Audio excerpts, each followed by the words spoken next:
Okay. Hello everyone. Yeah. I'm really excited to be here again this morning from Nigeria. My name is Adebayo, the head of research and operations from EAZY-DIGI Tech Solutions, and uh, again we're excited to have this happening again. It's been a journey since the beginning of the year. This conference, we had the January edition, we had the February edition, and this is the March edition. This is even a special one, and we're glad to see how far we've come. We're glad to see how we have evolved all the way from January, from the first edition of this event, even to now. And we're really excited to be here this morning. All right, to everyone connected, and of course, we expect that there's going to be this synchronous and asynchronous experience with this meeting. A lot of people don't get to connect with us in the morning, and they get to at their convenience, they view the event, and we always hear your views. We see everything that's happening. Thank you for always connecting. For synchronous and asynchronous participants, thank you for always connecting. We love that. Thank you so much. Thank you so much. So today promises to be an awesome time. But before then, I need to just pop up some of our guests into the studio and just say hello to them. I just like to hear from them. I'm excited. Yeah, Mari, good morning from Nigeria. Good morning. Good morning, Mr. Adebayo. Thank you for having me back. And hello, Miss Teresa. How are you doing? Good morning. I'm doing great. It's awesome to be here. Hi, guys. Wow, what a wonderful experience. Thanks for having me. Yeah, you're welcome. Okay. Okay, so that's interesting. Um, that's a good way to open the event. All right. So once again, you're welcome, Mari. Thank you so much. I know this is probably still midnight over there, and I know this is really not convenient, but thank you for connecting. Thank you for sharing your time and your vast treasures of knowledge and information with us. Yeah, and thank you so much, Teresa. You. I'm still going to take my time to really introduce you. Teresa is a member of our research board. We have a research board. Everything that's happening at EasyDigi is always coming. In terms of research, it's always coming from the research board. They are the backbone behind every of our research. And so, Teresa, we are glad again to have you here this morning. Thank you so much for connecting. Thank you to you. All right. Your vision is Okay. So I'll have to inspiring. pull So you guys I'm out of the really studio for happy to now, be part of and it. yeah, thank you. Yeah. Okay, so quickly again this morning, without wasting time, all right, I'm just gonna say a few things in the next few minutes, and then I'm gonna bring up our first guest. I'm gonna bring up Mari. She's our first guest for today's event. Uh, Let me quickly say that at EasyDigi Tech Solutions, we're a research and training based organization, and so we have discovered that if we are really going to come to that place of equity in Africa, in Nigeria, in Africa as a continent, we need to really invest so much into research. We need to focus on research informed strategies and insights, to really put us in that place where we have access to what's obtainable in the global education community, and so that we are not left behind. Every now and then, we've always been left behind in Africa. Every now and then, we've always been left behind. We've always been left behind, and that's because of the low investments, the low attention we give to research, and that's why we emerged as a research, as a research and training based organization, because we know that we really cannot experience that equity, in terms of learning, design, and experiences, except through the power of research. All right, and that's why we tell schools that we are your partner in building an ever-evolving 21st century learning system, because everything we do is ever-evolving. All right, so as we keep our eyes into the community, global education community, we keep seeing what's happening. We keep checking everywhere, every quarter across the continents, across the globe. We see what's happening. We want to incorporate that. We want to get everyone in our community updated. We want to get them, uh, uh, updated as it were. All right. So that's much of what we do, and that's one of the vision behind this monthly conference. We consider this as an opportunity for educators, for school administrators to come around and get inspired. Yes. I like that word, inspired. To come around and get inspired. All right. We cannot stay in this part. We need to collaborate. All right. And that's why you see Mary is joining us here from USA. We have Teresa here from Abu Dhabi. So we need to keep collaborating. All right. That's going to go a long way in ensuring that we have that experience. All right.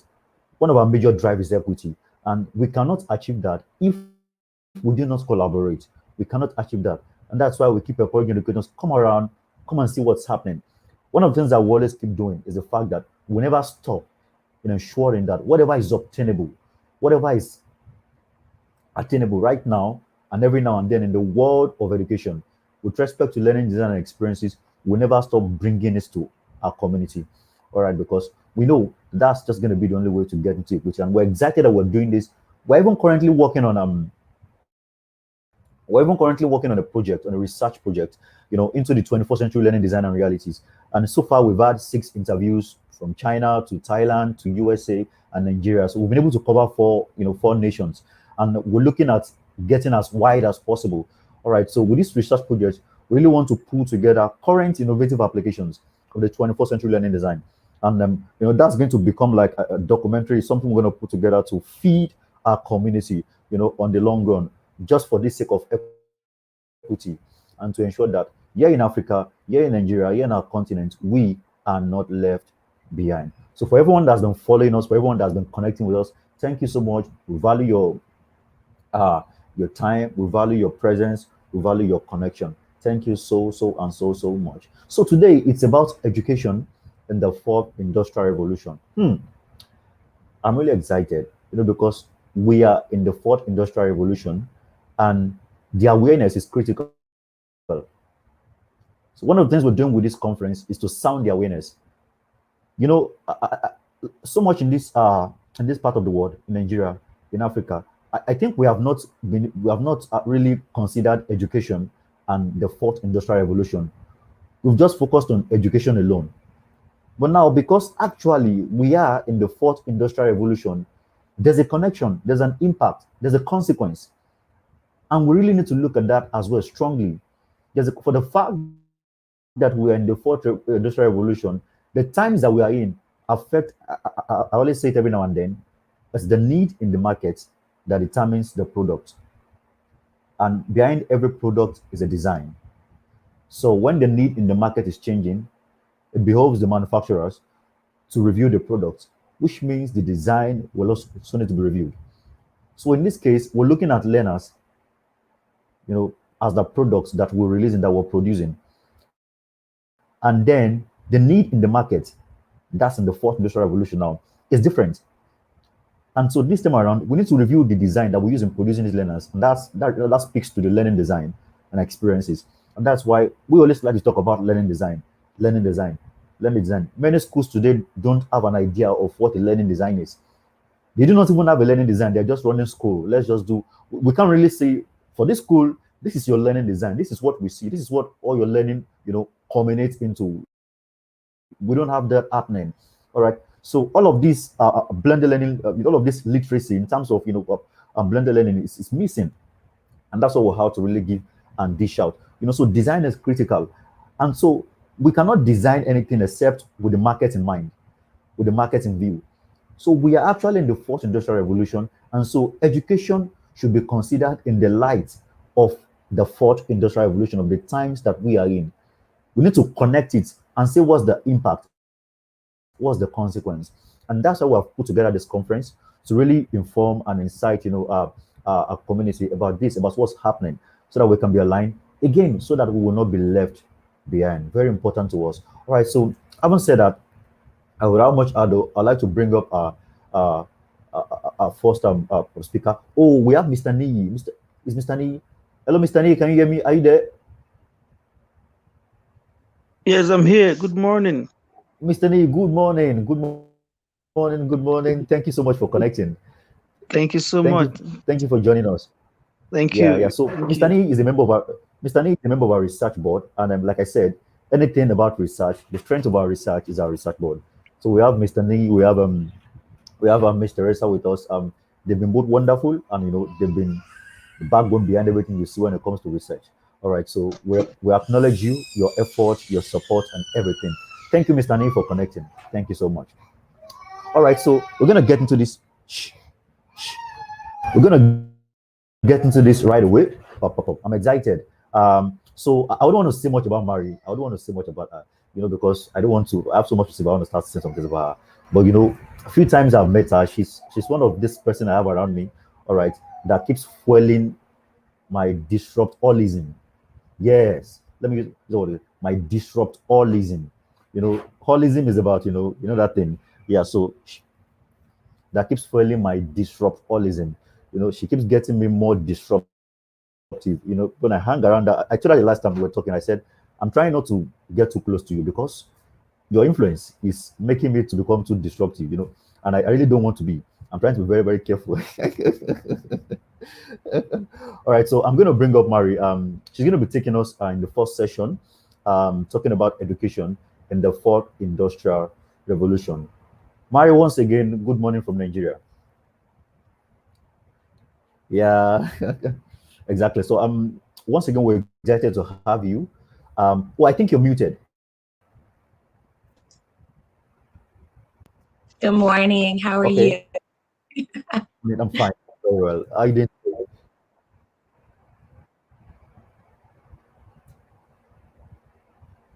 Okay, great. So I'm gonna leave this. I'm gonna leave the stage. I'm gonna hand over to you right now. And for the next 20 minutes, you're gonna be taking. Afterwards, we're gonna be coming over to a discussion. Just on the session, have an interactive session. All right, but we're gonna leave the stage for you right now, and I can't wait to hear from you. All right. So once again, you're welcome. I'm gonna put up.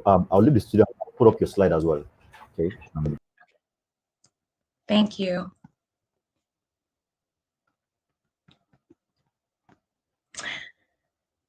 Good morning, everyone. I am so humbled and thankful to be speaking with you today about mostly my research in the fourth industrial revolution and the curriculum and design that has to happen in order to get our children ready and prepared for this new you'll see pretty soon when I say we're going to be seeing a revolution and a human evolution at the same time. So you'll understand what I mean when we're finished here.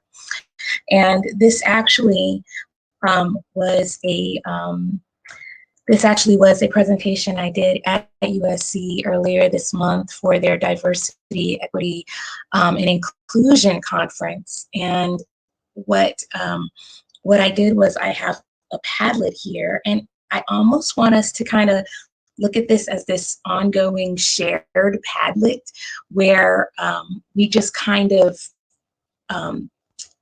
discuss and think and reflect and kind of co-create a little bit together, because when it comes to this next industrial revolution, it's going to be all about design and growth in that design process and co-creating together. So I wanted to share my Padlet with you. I placed it in the private chat. Hold on.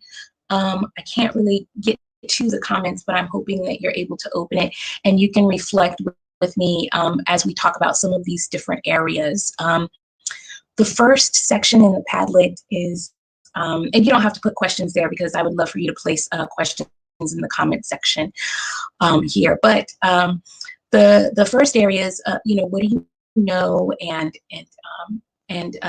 as far as the terminology and et cetera. And it's always good to kind of know what people know and what people don't know in this area because it's such a new field. Anyways, who am I? I am Marie Martin, and I am all about equity. Hold on, if my slide changes. I'm all about equity, problem-based learning, and also community accountability. To me, I feel as if you're going to be doing problem-based learning, that there should be some type of community accountability component to that project or to that problem that you're trying to solve.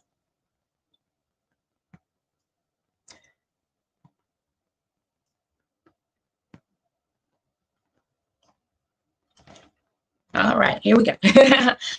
So the first thing is, what is Industry 4.0? And I have some videos because I tend to run on in certain areas. And so I wanted to make sure, since I have such a short amount of time, to really kind of be like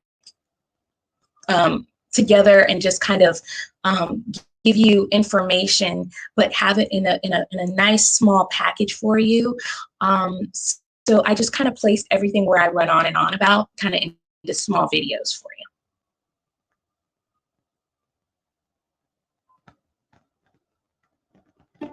What is Industry 4.0 and what does it mean for you?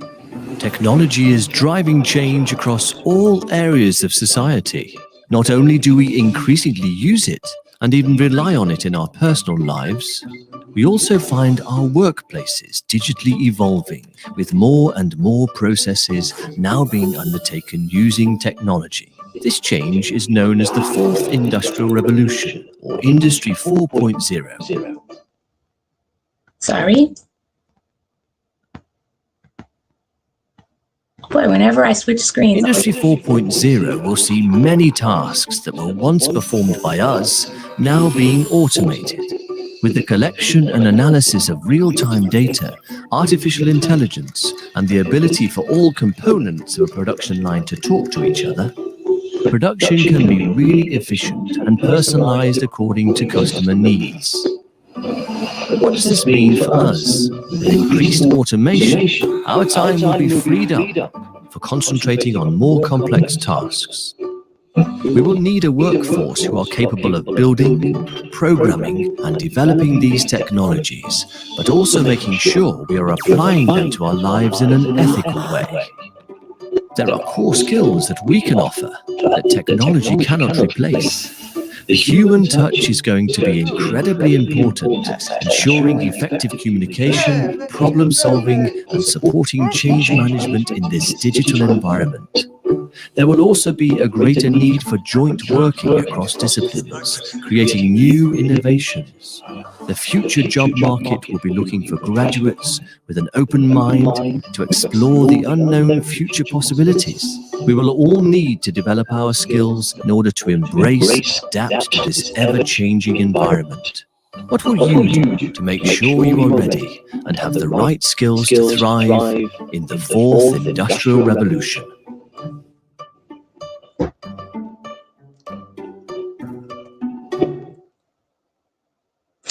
Well, what's beautiful is that utopian world is more of a Western point of view on what the future will be. And I would love to believe that this particular world is going to happen for everyone.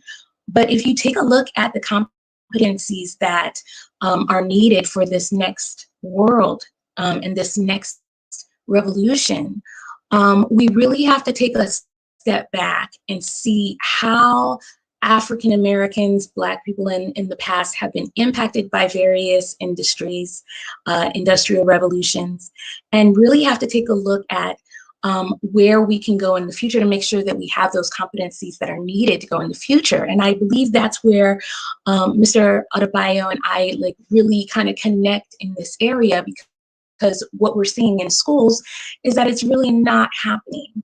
And what's going to happen is in some schools, it is happening. So now we have this equity moment where people are really preparing for this and others are being left to the wayside. And so my question is always, where are we in this utopian future? And so let me kind of that's why I kind of wanted to take a stroll through exactly what's happening here. So to give you this background of what's going on and why we need to change education and how we educate ourselves as Africans and as African Americans or Black people in America. So if you take a look at the various industries, there's various industries in our that have happened in the past, right? And this is a wonderful thing. I'm trying to condense everything down into like a 2-minute short kind of thing. I think we all know what an industrial revolution is.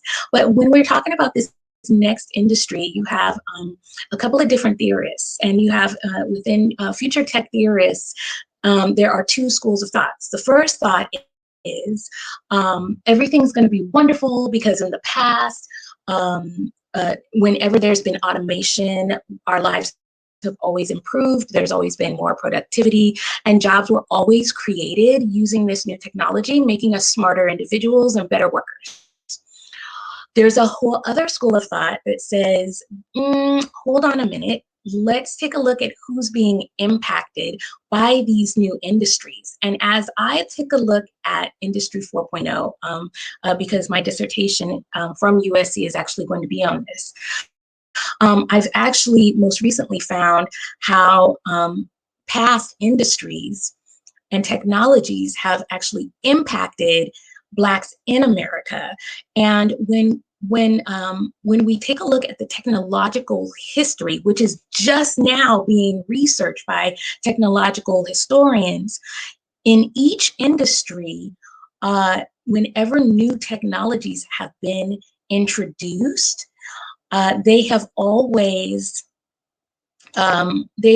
catered to the Western mind and have always advanced the Western mind. But when it comes to actually Black people in America, for say, it would always bind us. And the way that it would bind us is in two ways. It would either separate us from the technology, and that would be through unemployment, or it would give us more work. So it would increase our workload. So if you take a look at like the first technologies in the first industrial revolution, 1.0 and 2.0, certain things like the cotton gin and the spinning wheel and all of those things, these actually increased the workload of African Americans. When stove ovens were introduced, and it actually increased the workload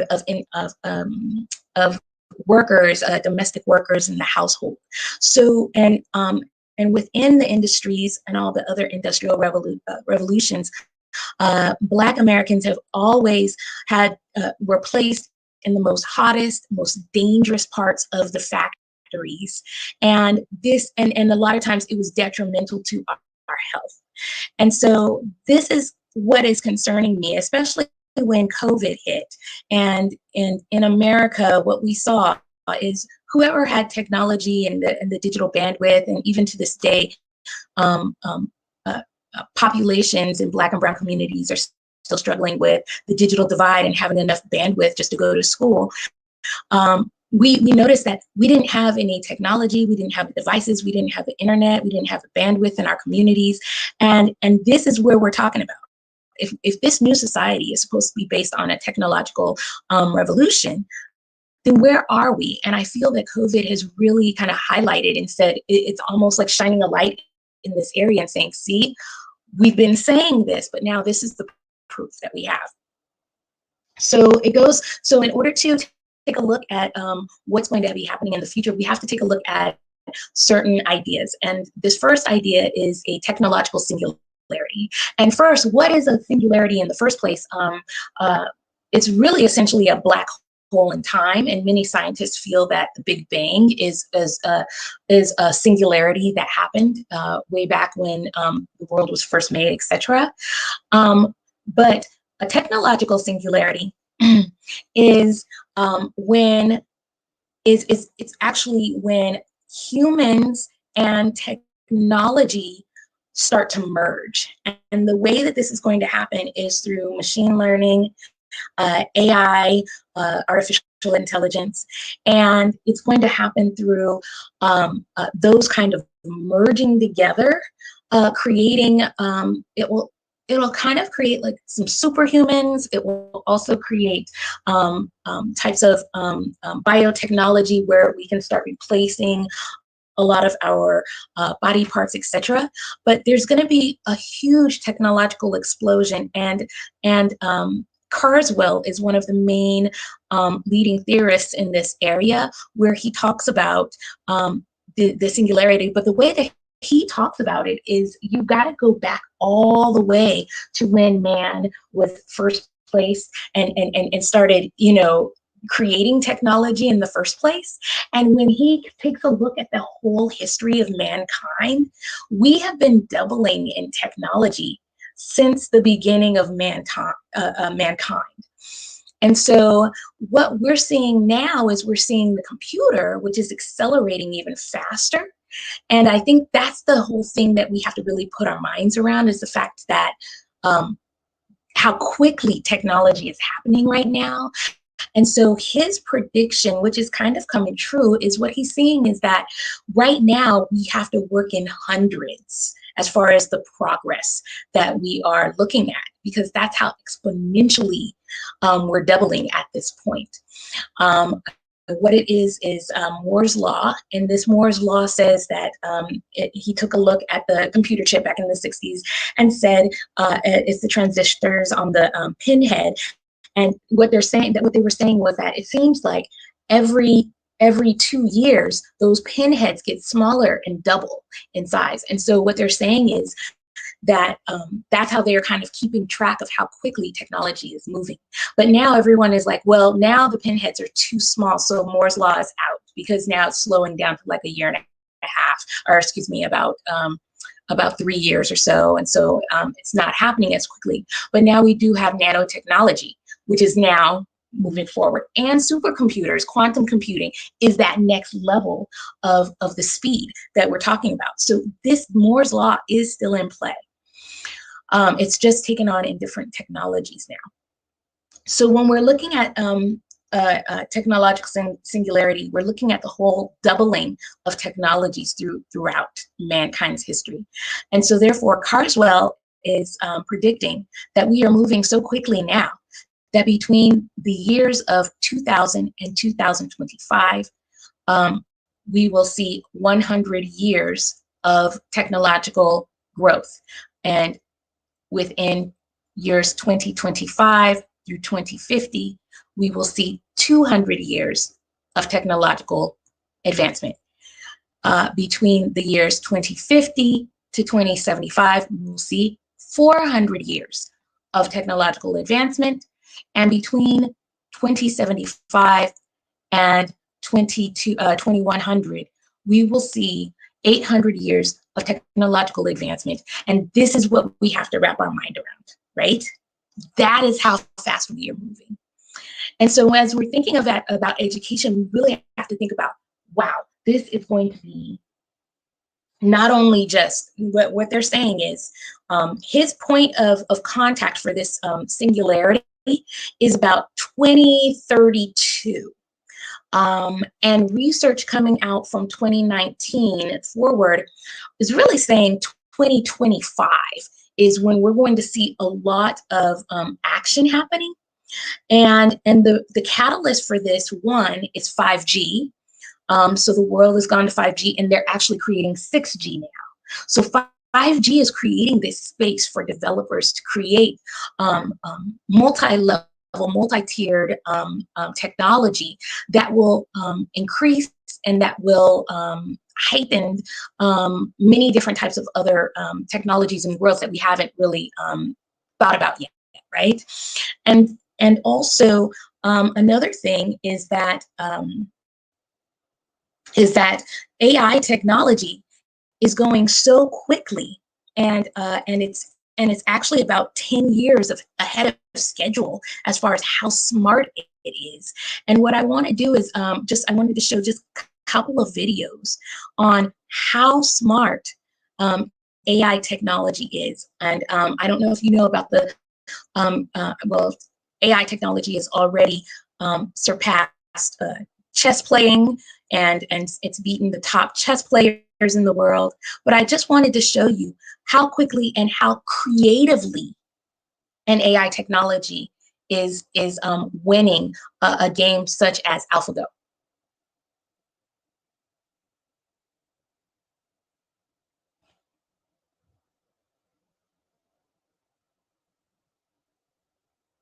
It will come. For decades, human beings have played games against computers. At first, computers struggled, but then they started winning. Watson! What is creed? Yes! And now they've become so dominant that they're raising doubts about the future of humanity.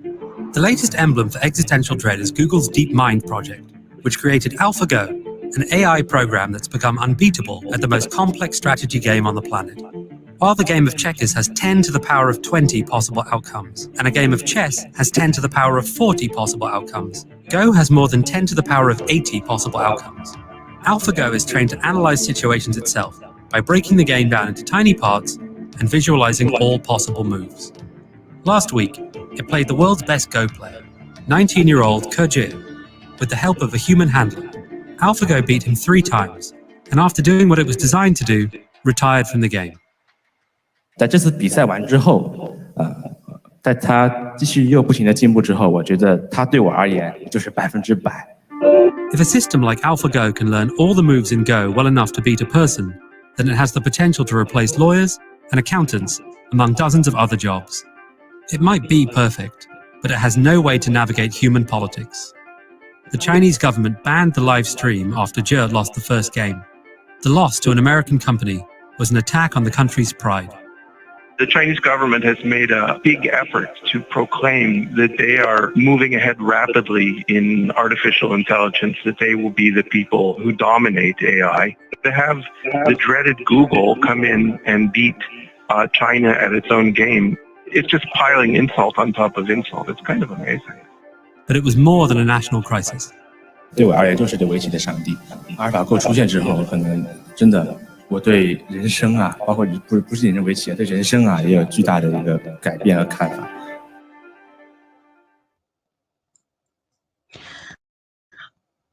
This next video is just showing you, it's not just the fact, and this is a silent video coming up, it's not just the fact that that artificial intelligence is here and that it can analyze and it can go and it's a powerful computing agent.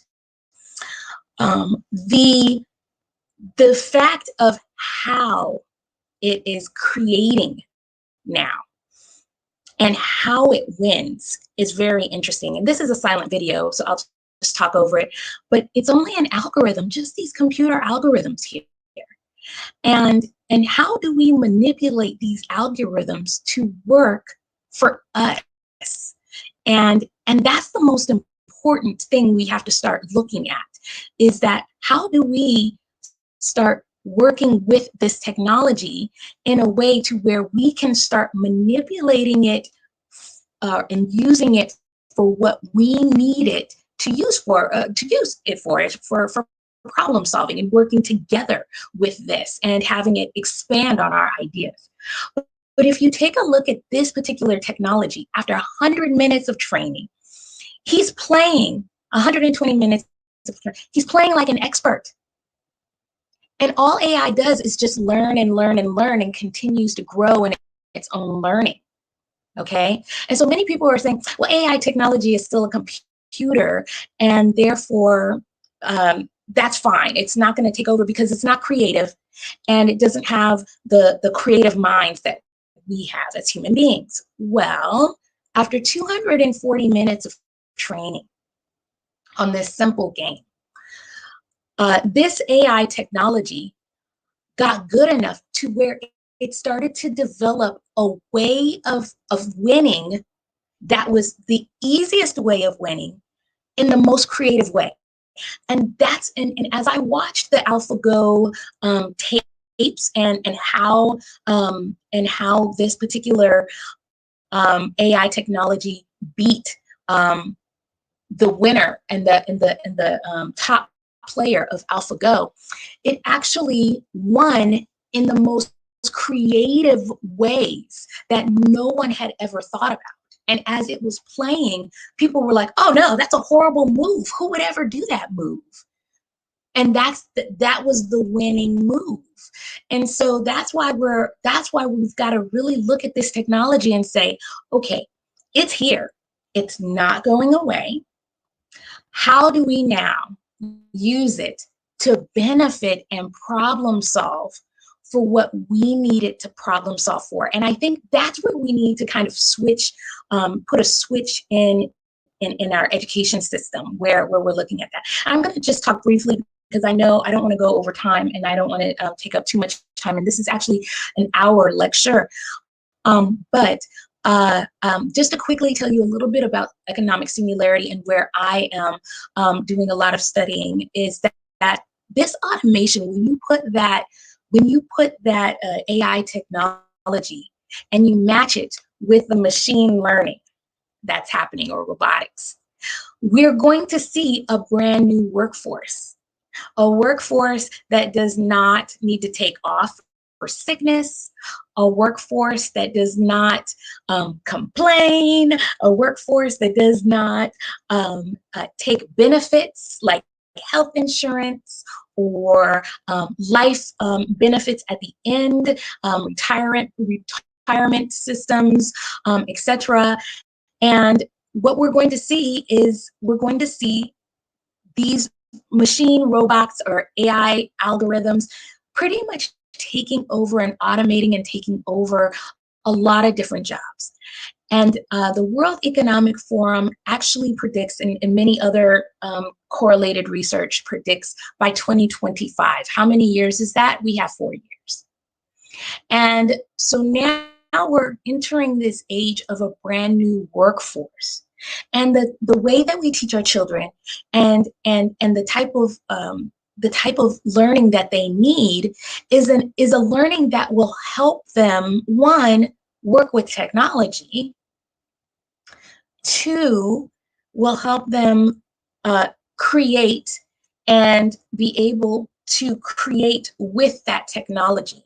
And so if you take a look at the work labor force from the time of 3500 BC all the way until now, you can actually see how much we have that physical labor part of our society.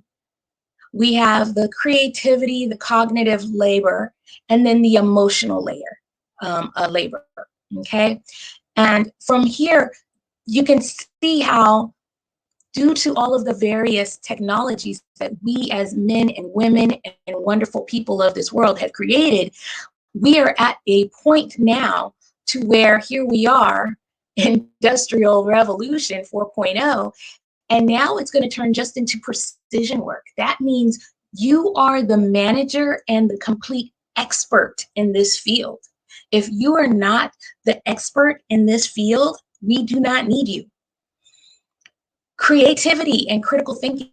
Well, I'm thinking that this might be thinning out as well, just because AI technology is coming along so quickly that it is getting very creative and it is critically thinking.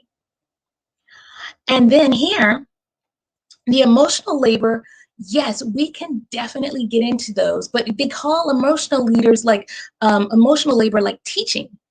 But from my lists, I see the teaching is going to pretty much be going away as well, being replaced. And I did not know before COVID how it would happen, but with all of our schools closing down during COVID and everybody around the world in every language going online with their best lessons, with videos, with all of their resources.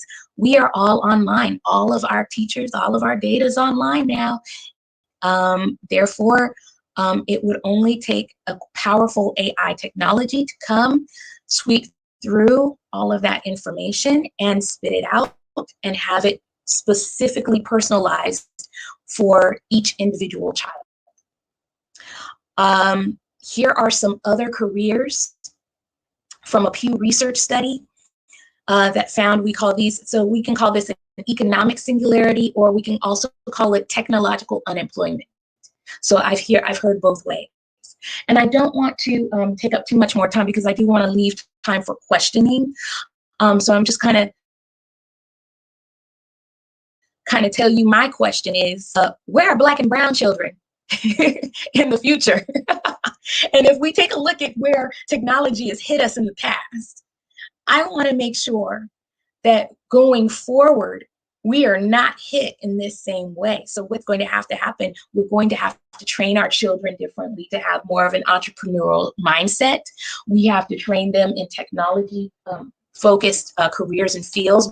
Biotech, I was just talking to somebody in biotech this past week, and he says that field is exploding. And my question to him is, where do we see Black and brown people? And how do we get this education all the way down to kindergarten?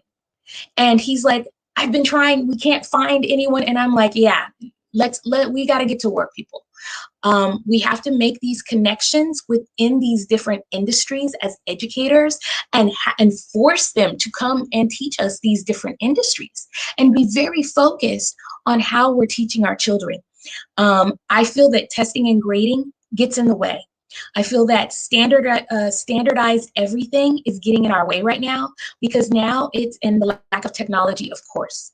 I feel that that our system is training our children to be laborers, and as you can see, laborers are to the wayside. Goodbye. They're gone. No need for labor anymore. There's going to be a lot of technological unemployment. So what do we need to do to make sure that our children are where they need to be? We need to train them to be critical thinkers, to not think about content. The content is there. Content, you need to go out and research that content. Interesting, baby. Come on, let's go out and research that. And they need to start constructing that knowledge for themselves. And when I say constructing it with your guidance, okay? So now the teacher is a guide to where to help to find the content, right?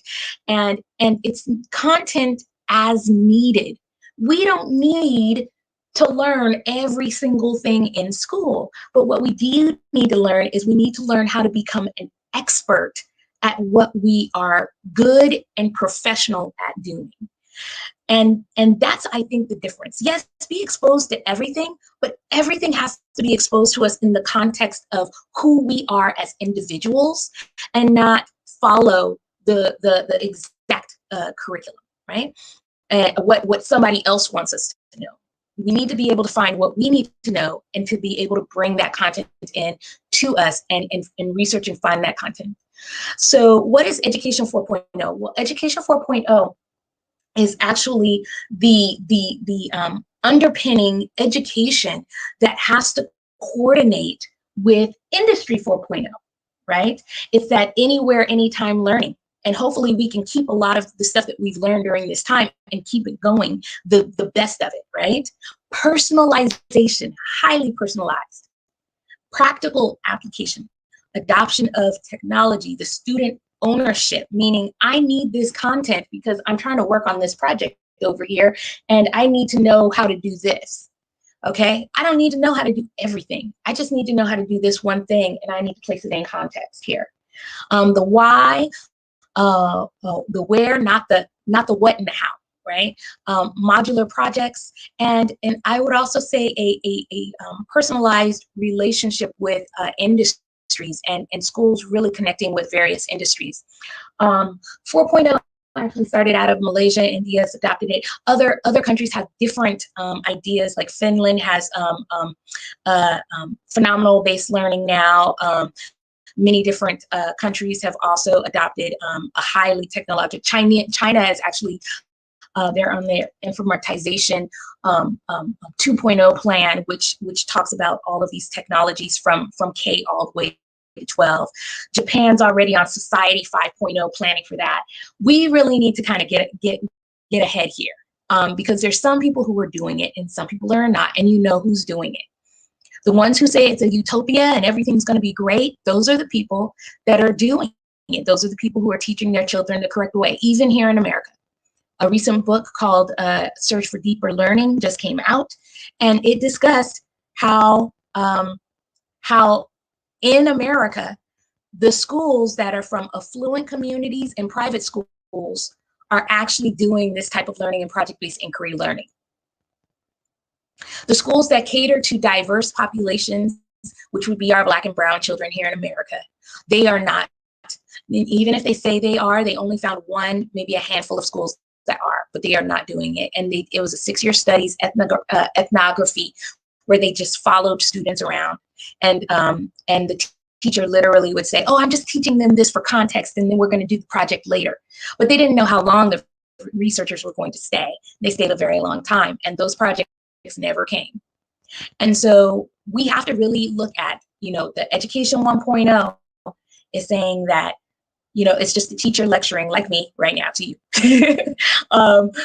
2.0, we've got some activities. That's fun. That's great. We get to talk and go back and forth. Okay, I'm going to ask you a question. You're going to answer it. I'm still pouring knowledge into you, though. And I love how it says receptacles of knowledge. Now, many of us need to jump to 3.0, which is where I'm at right now. I'm trying to focus on a model of how do we retool schools and organizations to get from a 2.0 to a 3.0 model, and then a 3.0 to a 4.0 model, right? So now the teacher is a facilitator. They're doing project-based and and that's a beautiful thing. And I do want to emphasize the connection back to community on that. By the way, I'm very highly, and that's a whole other conversation. And then lastly, Education 4.0. It's going to be completely at the learner's pace. That's why we've got a lot of MOOCs out there now. We've got online learning, because it's going to be an as I need to know at this time type of learning. And I don't need to have a full curriculum. I need to be able to choose and pick my curriculum for what I need it for, and what I need to do right now and for my future life. And so it's about creating that lifelong learning and saying that learning never stops, but never learning stops as far as learning new skills. And I think we need to switch it from being skills-based to from being content-based and content disbursement to skills-based. And these are just the 4 C's. This is from Fullen and Quinn, Deep Learning. I love this model of having the 6 C's, which is communication, collaboration, critical thinking, creativity, character, and citizenship. And putting these into different inquiry models. And it doesn't matter what inquiry model. You can do problem-based learning. You can do project-based learning. There's many different inquiry models. But the thing is, we have to be able to ask that question to students, really big questions, and have them research for those answers and connect it to their real world. That's all I have. That's everything in like a small nutshell. So I'm ready for questions.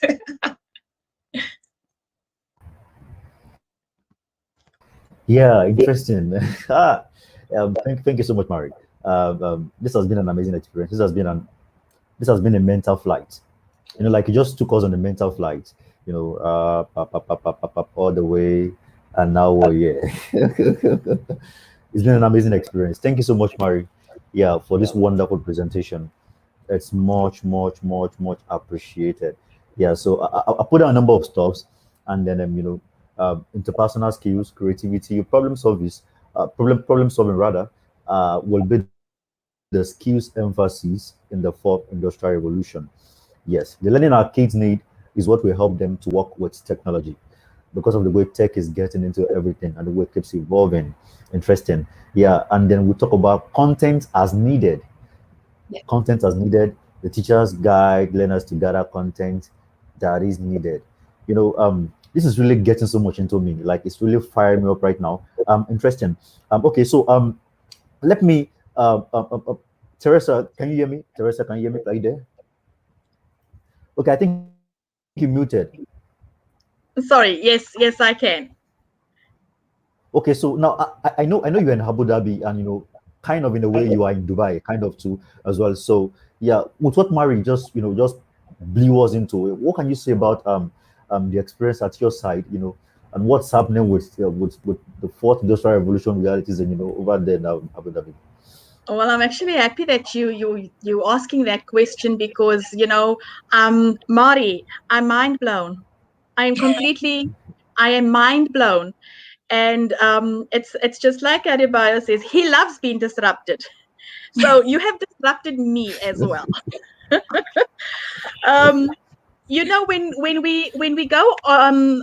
When we go in search of information like this, and we're reaching out to see what it is that other countries are doing, it's so invaluable, because it helps us to draw the comparison.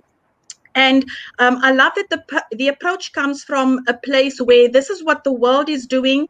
What about the left behinds? Because there's always that divide. And unfortunately, the playing field has been leveled. But unfortunately, there are still people who cannot access the tool so that they can even join the game. So to ask about the platform or the where I'm at now, I am completely impressed by the manner in which education is evolving in this part of the world. The Ministry of Education has made a concerted effort in a short amount of space, in a short amount of time, to meet the needs that you have spoken about in your presentation. I loved your presentation. I take a look at the kind of professional development that we are constantly involved in, and it is addressing all of that. So if you take a look at the tools that we have available at we can access so much over here. So we are able to participate at that level. So I would say 4.0 over here is definitely where we are headed. My concern is if we go to Africa and we take a look at what is happening in the different countries, you in one of your slides, you had education 1.0. Sadly, there are some countries that they're not on that slide because they're at 0.1. We still have, before coming here, I taught under 3. We didn't have access to anything. I had about 50 kids around me and I was teaching under 3. So there is a lot that we need to do so that we can sort of address the divide that we now have and move to where we can make education as accessible so that our kids also have an opportunity to evolve in the manner that they are supposed to. Because yes, we definitely need skills now. We need to take a look at a different approach, and that's where we are at. So thank you, Mari. That has been really, we need to wake up, guys. We've got some work to do. What you guys don't even know yet is I actually worked in Abu Dhabi for 5 years. Wow! As an ADEC teacher, and then I moved into training over there. And yeah, I feel as if learning from my New Zealand colleagues, learning from my British colleagues, learning from my African colleagues, because they had a lot of South African colleagues there teaching English. And we had to find ways to integrate for ESL students, the English, math, science at the same time. And so I am very aware of the push that that the ministry is working on to really, they saw it a long time ago. And I feel as if they're like, you know what? No, we're going to do it. They've got Masdar City, and that Masdar City is amazing. And I just feel as if the level that they're doing it at for their nationals is really what should be happening everywhere. And I just met someone who worked at ALEC, I believe, or is it Alice? Oh yes, ALEC, one of the two. Both of them are quite amazing. Yeah. So the ALEC platform is one of the platforms that we're using now, and really it's amazing. Yeah, he was one of the content designers from that. He's at Chan Zuckerman now, and it's like, amazing. But I specifically asked him, where are we in the future, Black people? And I think that's exactly what it's about. Like, yes, and it's so good to be able to have the connection with so many people from so many countries, share expertise on this level. But absolutely, the question remains: there are some people that are being left behind, and that is what we need to address. That how do we bring it all on par? So I hope that we can reach the point where we can get that right. Yes. Mr. It's very nice meeting you, really. Same here. Interesting. Wow. It's a wonderful conversation here. Okay. All right. Mr. Lani, are you there? Can you hear me? Hello, Mr. Lani. Yes, I can hear you. Oh, hello. Mr. Lani, are you there? I can hear you. Okay. Yeah, I'm here. Yeah. That interesting. So, Mr. Lani, what do you have to say? I know you're in Turkey. That's if you have not gone to another base. I know you will, but I know you're in Turkey, and something right there. All right, so in a few minutes, can you just share some ideas with us and what you think about the presentation? Well, yeah, Mari, that was a great one. Thanks for sharing and I know there are a lot of things to be done actually. Like Teresa said, Africa is just a bit behind, and we have a lot of things to go, a long way to go in this whole process.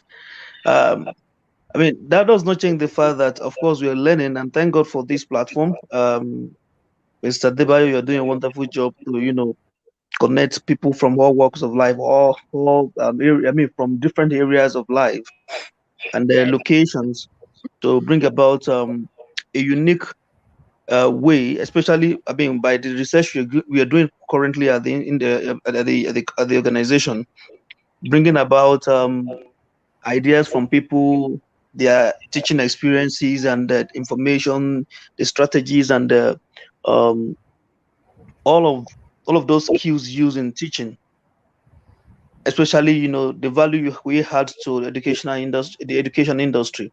I think there's a lot to be done actually, and thank you, Mary, for taking us through those old process. I mean, these processes and what we should be looking at in the future, and we are not even there yet. It's just so mind blowing. I love your presentation. I mean, it's powerful. It's key, and we really need to do more because even here in Turkey, actually, there is this educational policy, the 2023 educational policy. It will interest you that all of these things you've mentioned were projected actually in the policy. Look, they're they're looking at it for 2023. So I would rather you say what? You're in Turkey, yes? Yeah. Yeah, I've been reading about Turkey and how you're trying to jump into 4.0, and you're trying to jump from 2.0 to 4.0. Absolutely. Absolutely, You're right. You're saying, wait a minute, hold on. The research is like, wait a minute, you might need to go to 3.0 first. When you go through the 2023 educational policy of the country, you understand. I would rather refer to you as a prophet for us here. Sorry, as a prophetess for us here, because I think you're predicting, you're telling us where we should be at the moment. But that does not mean that we are not working. Actually, we are working, and we are making sure that we are doing things beyond the traditional way of teaching. We are trying to, teach the necessary skills required of the student.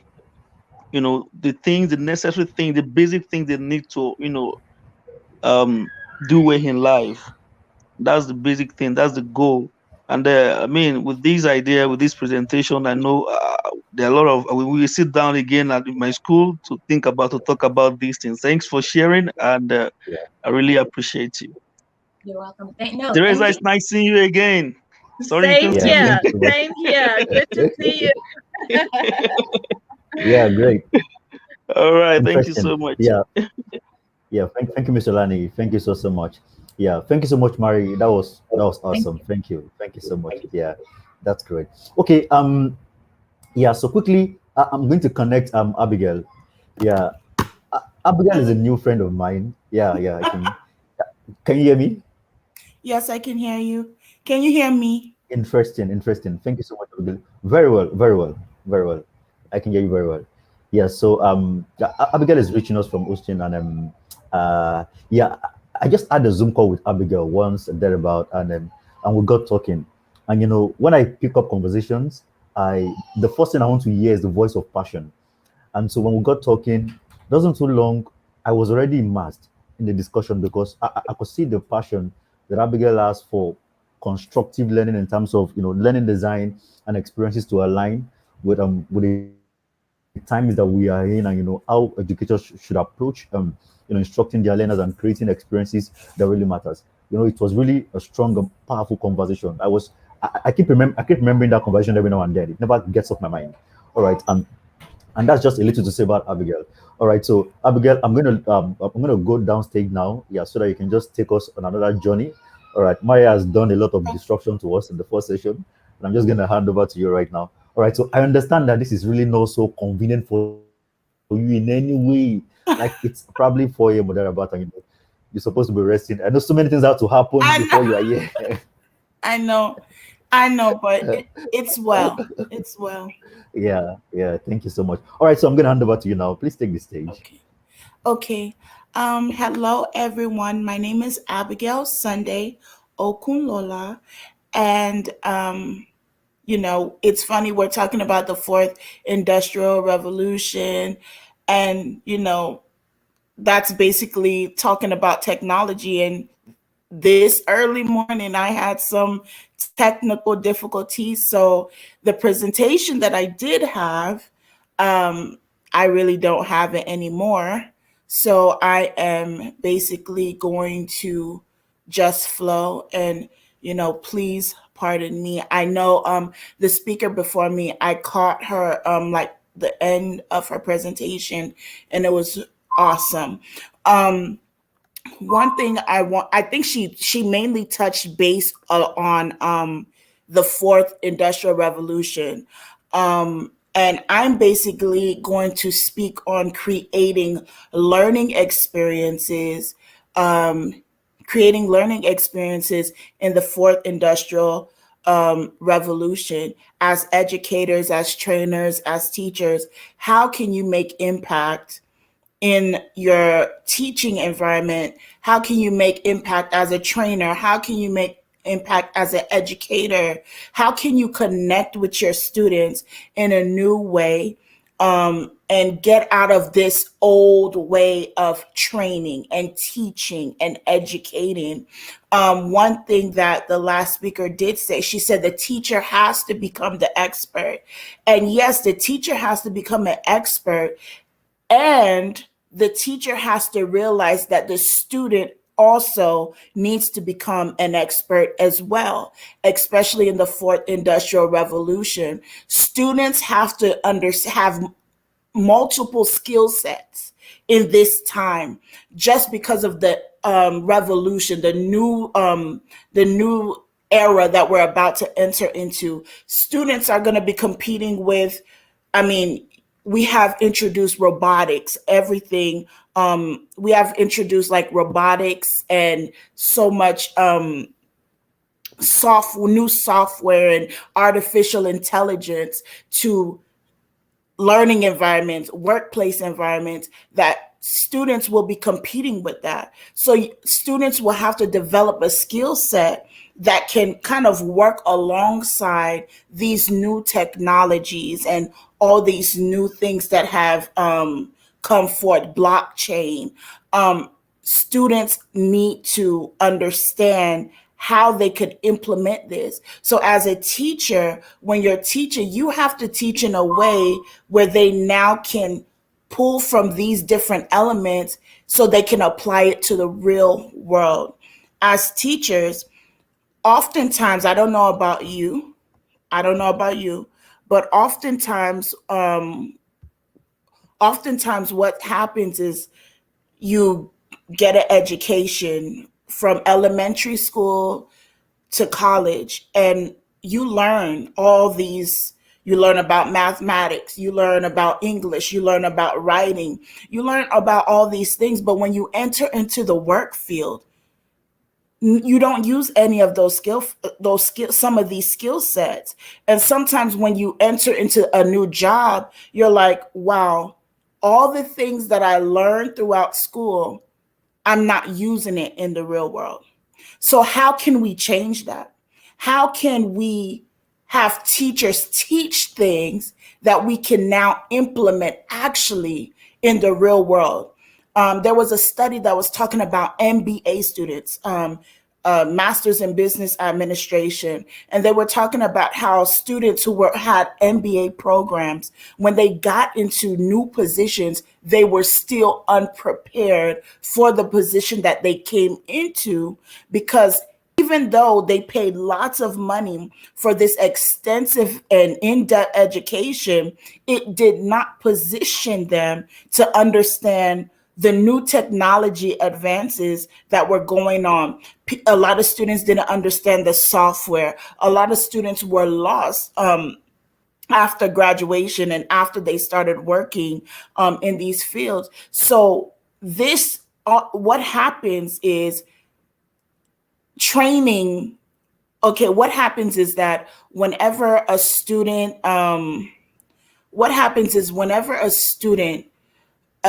gets a new job, right? And they go into they start this new position. In order for a job to flow with them, they would now have to retrain them and teach them new skills. They have to teach them about the current technology. And guess what? Training costs companies millions of dollars each year. So if we have teachers who are experts in these softwares or in this new technological advances, guess what? This would save jobs so much money, because they know they can bet their money that, okay, they could bet their money that, wow, okay, these students have already learned these things, and we don't have to continuously waste money on certain trainings. Instead, the training will be more geared on personal development, diversity, inclusion, humanity. It will focus more on those personal issues that you need to address at the work, and not so much on teaching certain technology or software. Because honestly, training is expensive. Believe me, training is expensive. I'm just gonna pull up something right quick because I wrote some notes. I wrote some notes. Oh, here we go. So basically, let me get back on track. So why does the fourth industrial revolution matter when creating learning experiences? It is about stepping out of the box as a teacher for learners and changing your approach to creating environments for learning. So how can you think outside of the box when creating learning experiences? Well, one, you need to change your definition of teaching. The fourth industrial revolution no longer looks at teaching as it used to be. You know, one thing that I realize is a lot of times when educators and teachers, they come together, they're so caught up with the curriculum. And the curriculum sometimes only teaches about history, what was. And in teaching no longer is about what was, but what is going on currently, and what is transforming before our eyes, and what is beginning to take place currently. So we have to break out of that shell. We have to break out of that religious type of approach to learning. And we have to understand that teaching is beyond the curriculum. In order to create a learning experience, an experience is something that you've never encountered before. So as a teacher, how can you break free of the curriculum? Okay, one of the ways you break free of the standard curriculum is by changing environments. How do you change environment, especially in this world of COVID?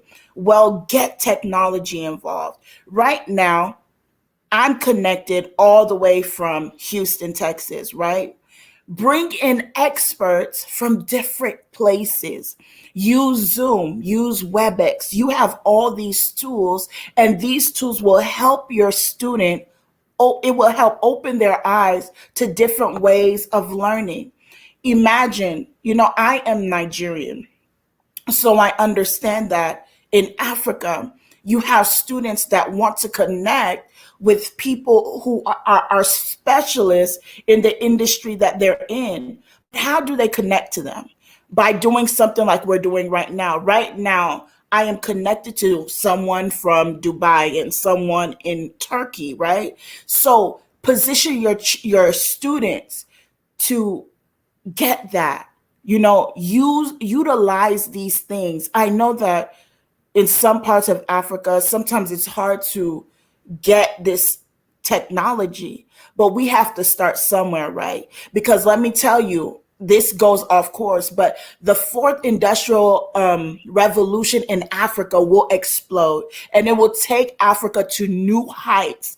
I guarantee you, and I believe it. Right now, Africa is behind, but once Africa grasps the fourth industrial revolution, once they understand more about the technological advancements, it is going to push Africa and put Africa in a whole new lane.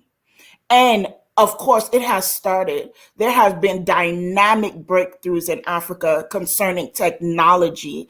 I mean, so many companies have come into Africa and recruited people, companies who are doing tremendous things in the technological wave and arena. So as educators, you have to be able to connect your students to the experts and to the world that they're about to step into.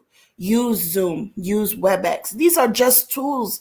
I mean, these are simple things, and I know it costs money, but these are just the little things. If you can incorporate it into how you teach, your students will be able to feel like, wow, oh my God, like I felt like I spoke to someone who looks like me, who represents me, who is an expert in my field. Now I feel like I am more connected. Yes, connected learning. Now I feel like I'm more connected.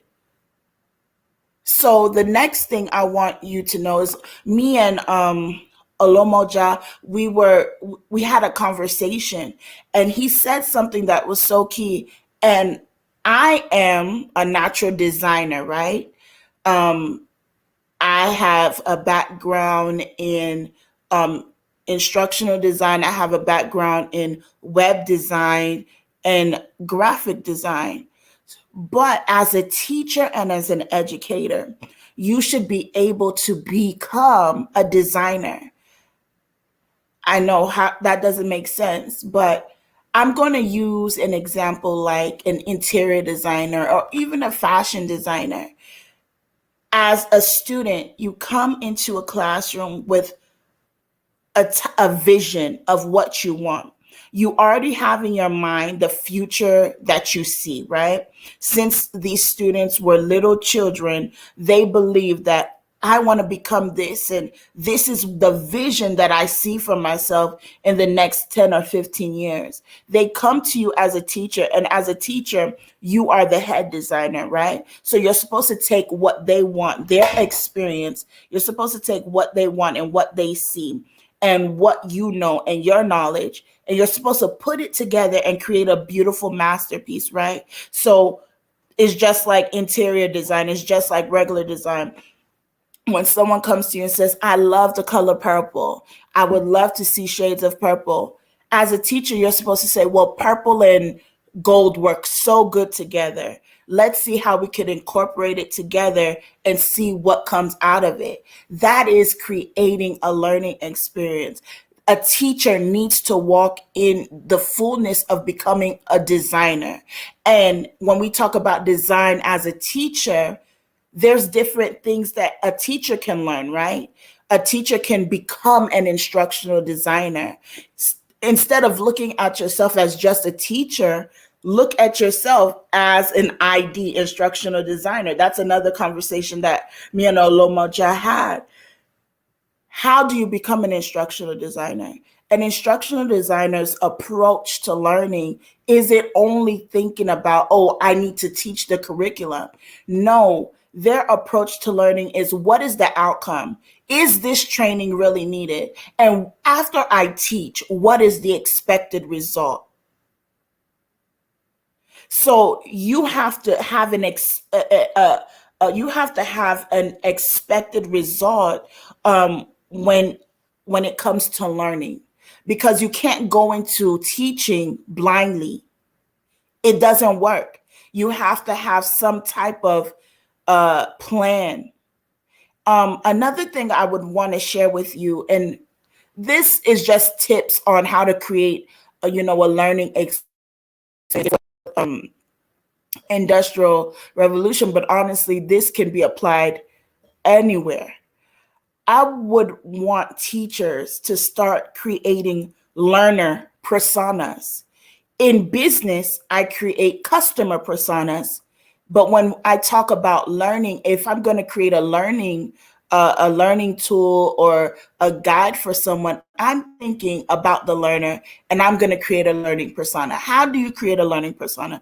You research them. Who is your audience? So if I was going to create some type of training for a student that is in Africa, I have to understand who they are. What are the setbacks to the learning? What can hinder them from fully receiving information, right? Now, if I'm dealing with a country like, for instance, Nigeria, they don't totally have, I know things are changing and they're getting better, but in some areas, they don't have 24-hour electricity. They don't have access to internet. So if I am going to teach a student and create a learner persona based on a student based in Africa, I have to keep all of this in mind, especially if I'm also thinking about income and economic status, right? Now, if I am teaching a student who is upper class or so in Nigeria, then I understand that they are more likely, right, to have access to internet, to a laptop, to 24-hour electricity. I know that. So my teaching style is different because now I have created a persona. And let me tell you what the personas include. The persona will include the place where the student is. It will include the income. It would include how best they learn, right? Based on the situation, based on how they live. How do I deliver this learning experience to them in a nice and cool way, right? Now, if I am working with a student who doesn't have access to internet, who doesn't have access to electricity, then I have to understand that it has to be more hands-on, right? So I would have to create a learning experience that is more hands-on, something they can hold on to, something they can be, we call it active learning, something they can hold, something they can practice using, right? Whereas if it's someone that I know that has 24-hour electricity, I understand that I can create a training that is online. I can do that. And this is what learner personas help you with. You need this. Believe me, look, we're in the fourth industrial revolution, but guess what? We're about to start entering into the fifth one. And these learner personas will definitely help you key into your target audience. I know target audience, this isn't business, but as a teacher and as an educator, you have a target audience. Your target audience is, who do you teach, right? If you say I'm a teacher, but I only teach ages 6 to 10, that is your target audience. How do you teach 6-year-olds? How do you teach 10-year-olds? How do you teach a 17-year-old? And if you're in college or if you just do professional training, how do you teach an adult learner? Because an adult learner is different from a child learner. So how do you captivate both parties? How do you keep them intrigued and involved? One of the ways outside of the persona, building a persona is basically keeping you on track and helping you understand how to build adequate training. Now, how do you touch base on different learners, right? Now, we have auditory learners, visual learners, and active learning is basically people who have to actually do what they are taught in order for them to learn. So you have to make sure as a teacher, you have to make sure that this is implemented within your curriculum or your teaching. You have to make sure that you hit all those points, because not every student learns the same. And as an educator, if you go into teaching thinking that everyone learns in a particular way, you will notice that some students are falling behind while other students are doing well. Other students are not doing that great. And you may think that the student is not paying attention. You may think that the student is not focused, but truly you just have not touched their learning style. They may learn better video. They may learn better listening. They may learn better writing it out. So you have to hit that. You can't put your students in a box. I'm telling you, in this time, teachers have to stop looking at themselves as only as teachers. You are influencers. I know when you hear about influencer, you think about, I go on like Instagram, and you think of all these people who are holding products. But the thing is, you are an influencer in education. How? Because you are opportune with creating these experiences and bringing in these technologies and bringing in new teaching patterns and bringing in new teaching principles into education and really changing the dynamic and the flow of your traditional education system. Because currently, right now, as teachers, you have to be able to bring in the software that students need to know, right? And even you have to be able to use software that you need to teach. So you have to, just like the former speaker said, you need to be an expert in what you're teaching. If you're going to bring in a new groundbreaking technology into your classroom, you have to know how to use it. Be the expert. So when you teach, you will feel confident. You will be confident in yourself because you are influencing the education system. You are influencing the classroom with your skill set. So as a teacher, step out of your box. Be unafraid to incorporate different things. Look, teachers, learn Articulate. Learn Rise 360. Learn Captivate. These are all tools that will also increase and shape learning experiences in the classroom. How? One thing that I love about Captivate, and I'm so interested in this, like I'm obsessed with augmented reality. Augmented reality is such a cool thing. You know, it makes students feel like they are right there. That is a new learning thing. That is creating a learning experience outside of open your book, turn to page 34. In 1920, this happened. No. What if you can put them in 1920? What if you can put them in 1920? I know that sounds crazy, but it's possible. Using these softwares, Storyline, Articulate, Captivate, there's so many. You can create an experience where students feel like they're right there. Oftentimes, me as a student, because you're always a student, me as a student, I'm always like, if I'm learning something, I often feel like because I understand how to create a learning experience, if I'm listening to someone teach and if I immediately lose focus, I'm like, something about this teaching needs to be more dynamic. something about this needs to be more explosive. There has to be a better way that this information can be presented where I don't get lost. And as a teacher, that's what you need. You need to focus on incorporating new technologies, new softwares within your training, within your teaching, your training, etc., so you won't lose your audience.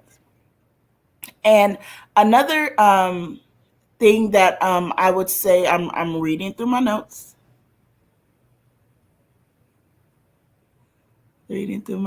Sorry. Okay. Another cool thing that I can say is involve all of the senses when you are teaching, especially if you're doing face-to-face.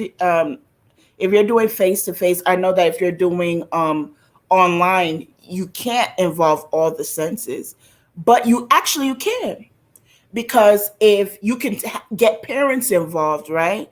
And say you want students to understand flowers or look at flowers and see the beauty of flowers, you can have your students buy flowers and engage with that. So the parents can, and this also adds another feature, you're getting the parents involved as well. And this is very important with learning, especially young children. When you're teaching young children, it's very important for you to try at least to get the student involved. One thing that I've realized, the parent involved. One thing that I realized is parents who actually sit down and kind of learn with their child, they actually retain information more. So you want to be able to incorporate all these things.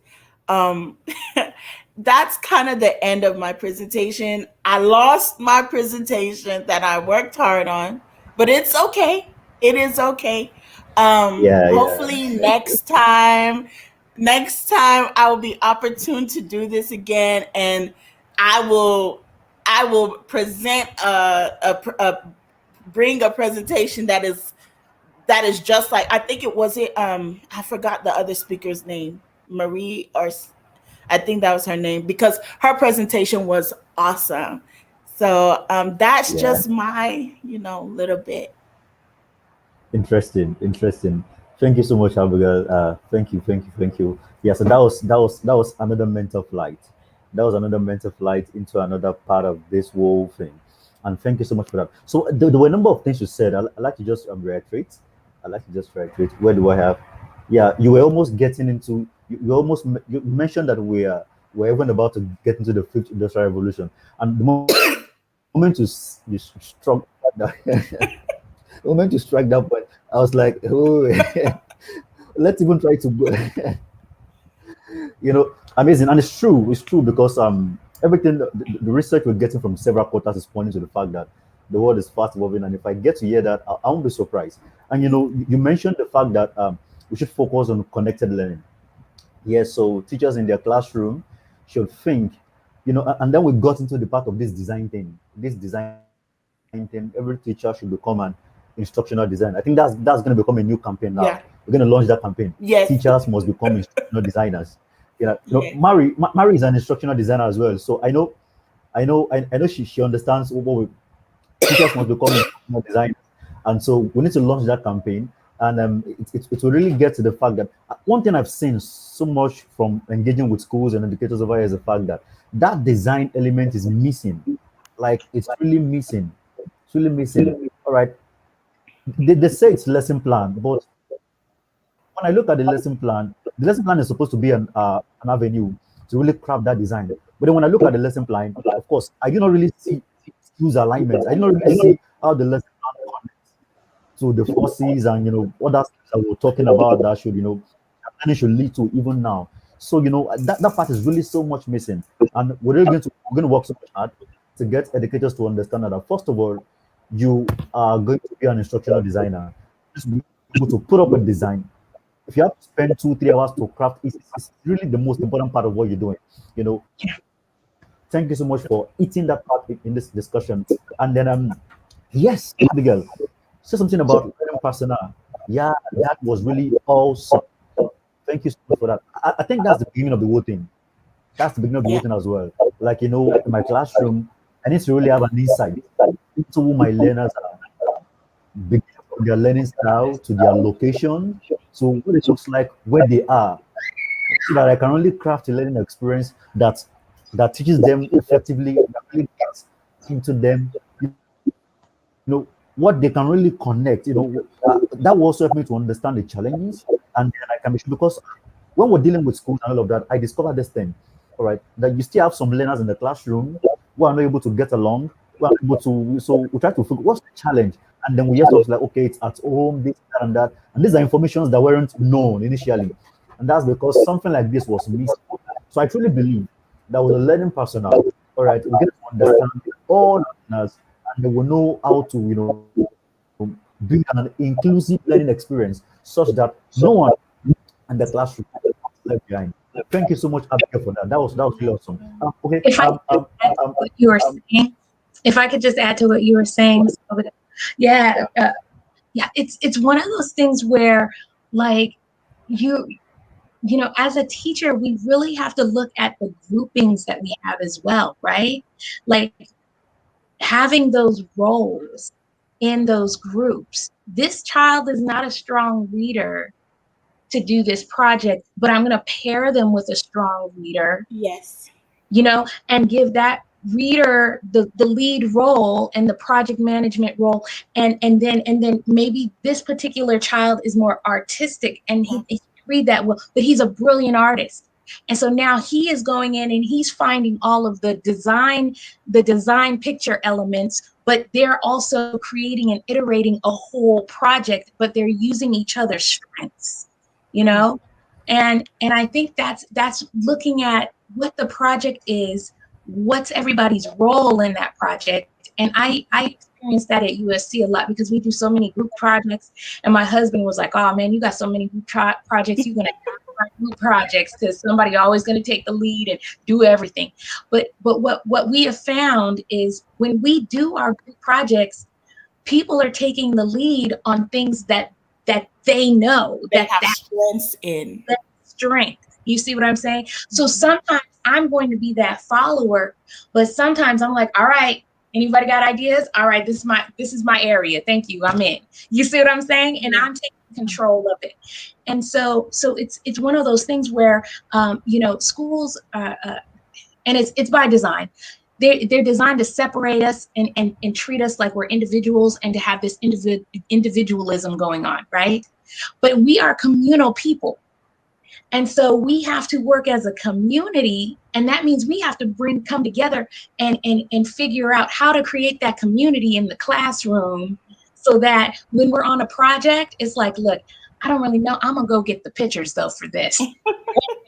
You know what I mean? Where the other person takes control. Because sometimes I'll say this, I say, I don't know what they just said and what we're supposed to be doing, but I know we need some pictures. So let me go get some pictures.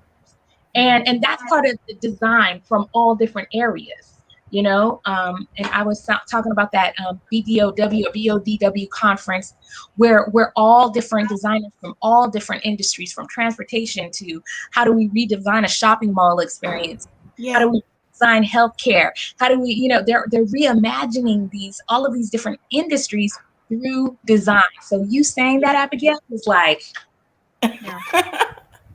One thing that you said is very interesting, is very key. I have written so many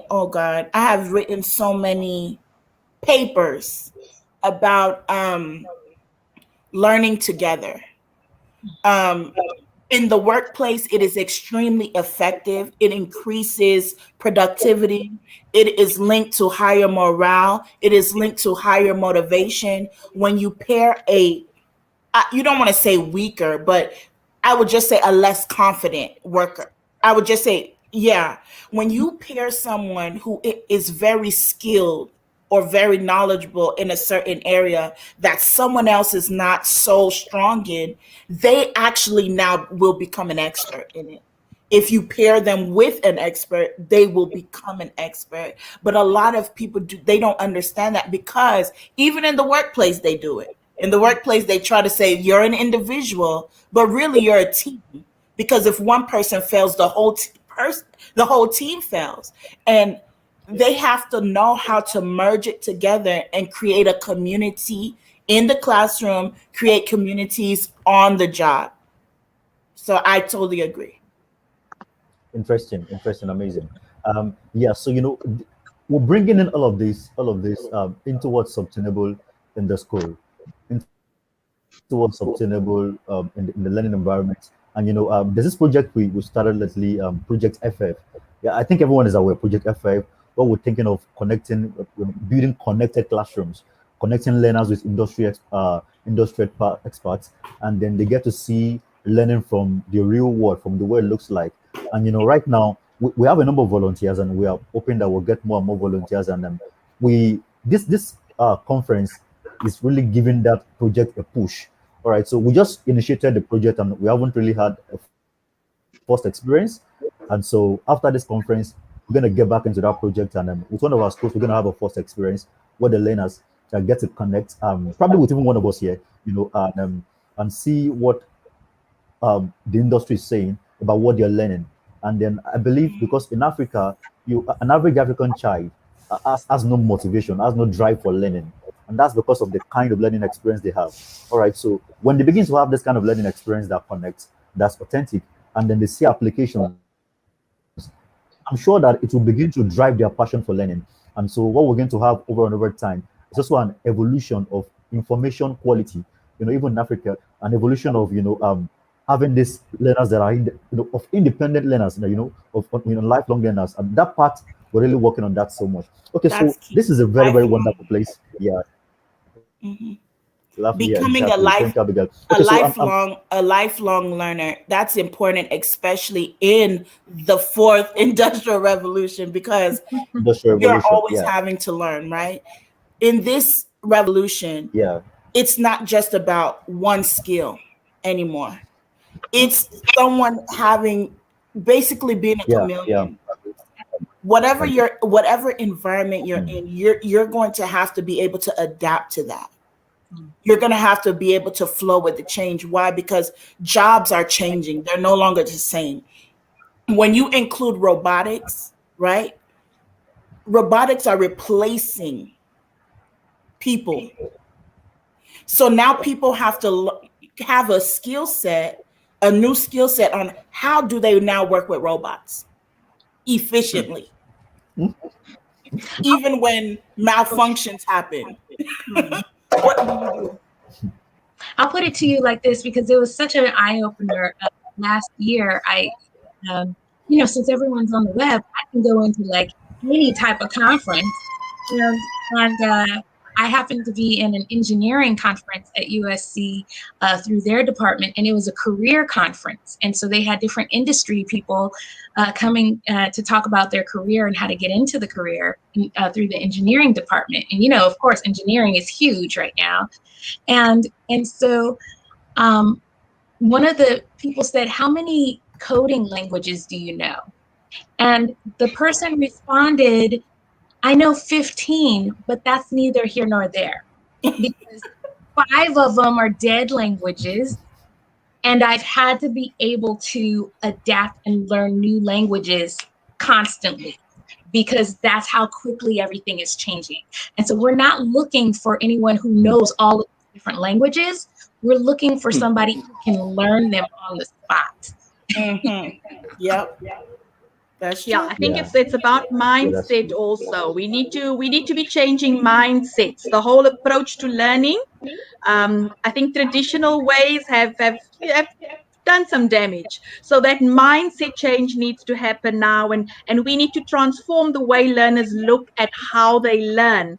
And we need to get the confidence into them, so that even something as robotics to somebody who doesn't even have electricity can seem like something attainable, because we're going to chunk it for them in meaningful ways that becomes accessible even to them. So it's exciting stuff. Yeah, interesting. Mr. Lani, what do you have to say? Well, thank you so much, and it has been well said actually. But don't let us forget the 21st century C's, the four C's: the critical Yes. learning, yeah, the collaboration, the creativity, and what's the first one? Communication. Those are the four And those C's. can be Yeah. additional to as well, because those are very important. That's citizenship. And I forgot the last Those one. are the two you added. Uh-huh. And when you think of it that way, there's so many other competencies underneath those four C's that we have Four not, C's, absolutely. you You're know, right. one being It covers entrepreneurship. everything. They're gonna add another C to that. And the other C is continuous learning. Okay. That's the that's Continuous the learning. That's interesting. Okay. so Right. it is important. One thing that is important for me is because I've been there. You know, you spend money on an education, and then after you leave college, you enter the workforce, and what you learn has nothing to do with What the you job. end up doing. So the thing is, you want your teachers to be in vogue with what is going on Absolutely. currently, so they won't be stuck on, in 1980 this happened, in 1920 so and so discovered this. I'm like, okay, I'm happy they discovered it, but I need to know, what can I do now to be successful in what I'm going into? So Absolutely. that is very key. Very key. Very. I just So remember it's continuous character and citizenship, because character is continuous that learning. SEL, it's that social emotional part and component, and citizenship is that global partnership component, right? So So we have like 6 C's now, right? 6 C's. Yeah. Interesting. That's amazing. We have 6s. Okay. All right. We Okay. keep adding. Yeah. Exactly. We keep adding. Yes. Exactly. We're not in the time. We're not in the time where so many theories need to be challenged. We're not in the time where so many theories need to be challenged, and that's why I'm excited. I know there are so many things that we get to keep doing together over and over time, and especially into research, because I see that in Africa, in Nigeria, like I said at the beginning of this conference, that one of the parts, one of the key part that has been left behind over time is a part of research, right? So there's been little effort, into research, and that's why it looks as if we are not up, we're falling behind because of the level of information quality that we have access to. I look at the fact that in other industries, you have the R&D department, because they call it research and development department. All right, and when you get into education, you don't see what looks like R&D, and even what probably looks like R&D in the education sector is not really like it, because they are not feeding us. We're not getting current updates. They are not. They are just. I don't understand. So we have taken this upon ourselves that we're going to be that channel, all right, that's going to ensure that we have R&D working in even education, and that we can say that we keep sounding the alarm. This is where we should be. This is where we should be. Can we move up? Can we adjust? Can we shift? Can we? We keep doing that every now and then. And thank you so much, everyone. For your contribution, for your input. Every time I hear from every one of you, sincerely, I get more encouraged. Sincerely, because the more we keep talking about these stuff, the wider the divide, and it can really be so discouraging. You guys, you all don't have an idea of where I am and what I have to deal with. Sincerely, you all don't have an idea. You all don't have an idea, seriously. All right, but I know what I'm saying right here. In terms of the digital divide, and then sometimes I find it hard to sleep. I'm trying to think. Like I was asking Mr. Lani, we were discussing. I was like, how do we get here? The public schools we have here in Nigeria. I mean, it's so now the larger population is in the public schools, not in the private schools here in Nigeria. And we're talking about, if I say millions, I believe I'm not exaggerating. We're talking about so many kids. Yeah. You see them, they are so plenty. And then, and I'm like, what is going to happen to all of these kids? But then we'll keep strategizing, we'll keep to keep adding and seeing how we can just keep it going. And I believe with your support and with your input every now and then, this will keep moving and we'll keep getting more into Africa and we'll keep adding value to our generation. Africa will be encouraged. Africa will get there. Be encouraged. Let me tell you something about Africa is they have very brilliant people there. It's easy. I'm telling you, I have spoke to so many students in Nigeria. I have communicated with so many. Oh my, that they have so much talent. I understand the stress because in Africa you have different elements that affect education. It's not only about the learning environment, it's about insecurity as well. You understand? So there's different elements to it. So as a teacher, you always have to try to, what can you do to make learning better in an environment that is not really the best, but it will get there. We're just going to be positive. Yeah, exactly. We're still positive. Yeah, exactly. All right. So thank you so much for your time. Thank you so much. All right. If I say one more thing, we'll continue this conversation. If I see any other thing, we're going to continue the conversation. I don't want to see any other thing again. So we can just wrap it up.